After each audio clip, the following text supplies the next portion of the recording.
Good day, this is Teacher Ian, and I will still be your teacher in Science for Grade 4. Before we start, let's have our vocabularies. Please read and follow after me. Number 1. Flowering plants. Flowering plants. Flowering plants. Spell flowering plants. Flowering.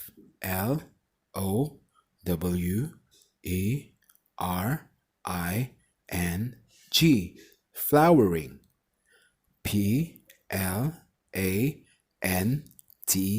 Plants. Plants. Flowering plants. Number 2. Monocotyledon. Monocotyledon. Monocotyledon. Spell monocotyledon.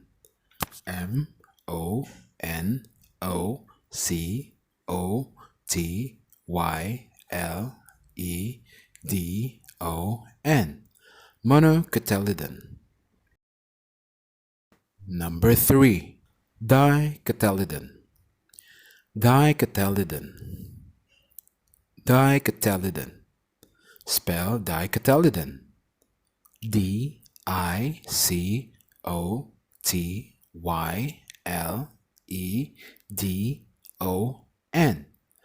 Dicotyledon.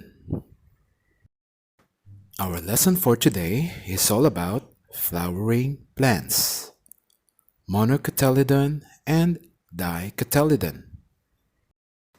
What is a flowering plant? A flowering plant are a type of vascular plant that produces flowers in order to reproduce. Flowering plants reproduce seeds within a fruit. The scientific name for flowering plants is called Angiosperms. So what is monocotyledon? Monocotyledons are commonly referred to as monocots. Those are grass and grass-like flowering plants, the seeds of which typically contain only one embryonic leaf, or cotyledon. So what are the features of a monocots, or what we call monocotyledon plants? Monocots have one cotyledon, or one seed leaf, and leaves with parallel veins, or veins that are usually parallel. They also have fibrous root system. Vascular bundles usually complexly arranged, or vascular bundles are scattered.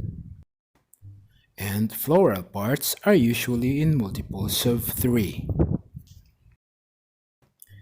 Let's go now to dicotyledon or dicots.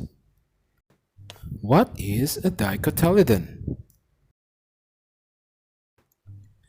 A dicotyledon is a flowering plant with an embryo that bears 2 cotyledons or seed leaves.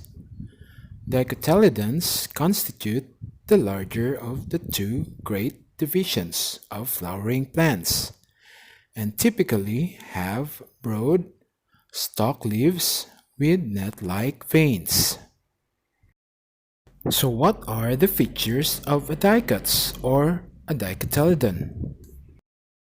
So dicots has 2 cotyledons because di means 2 and 2 cotyledons or 2 seed leaves, and their leaves has net-like veins, where on their roots they have taproot system, and their vascular bundles usually arranged in a ring, and their flower or the floral parts is in multiples of 4 or 5.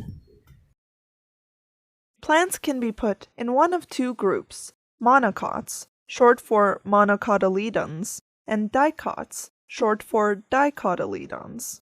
But what's the difference between these groups, and how can you tell which is which? Well, the name provides the first hint, since monocotyledons have one cotyledon, and dicotyledons have two cotyledons. A cotyledon is an embryonic leaf, and it is the first leaf to appear once a seed has germinated.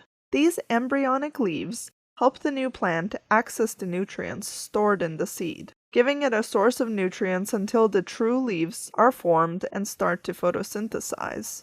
The true leaves of monocots and dicots are also different. While monocots have leaves with parallel veins and long, slender blades, dicots have broader leaves with branched veins. The stems leading up to these different leaves are also different. Monocots have their vascular bundles scattered haphazardly, although most are found near the edge of the stem. Dicots, however, have their vascular bundles arranged in a ring. There is also a difference between the flowers of the plants in each group.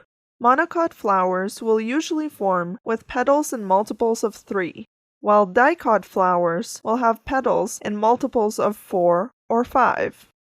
Underground, we see yet another important difference between monocots and dicots.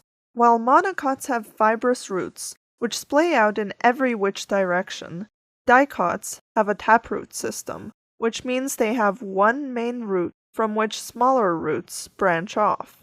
While fibrous roots stick to the upper layer of soil, taproots can generally reach deeper down into the ground. So, in summary, monocots and dicots differ structurally in terms of their leaves, stems, flowers, and roots. But there is one last thing you should note. Most monocots are herbaceous, meaning that they have no persistent woody stem. Instead, they tend to have a flexible green stem, grow quickly, and produce lots of seeds in a short period of time. There are many more varieties of dicots compared to monocots, because the possibility of a woody support system in their roots and stems allows them to grow to all shapes and sizes, from trees to daisies. For our activity, you can write down your question and answers on your notebooks. Give the 5 features of a monocot. Give the 5 features of a dicot. Once again, don't forget to wash your hands, wear your mask, and observe social distancing. Stay at home. Thank you for watching. Have a wonderful day. Goodbye.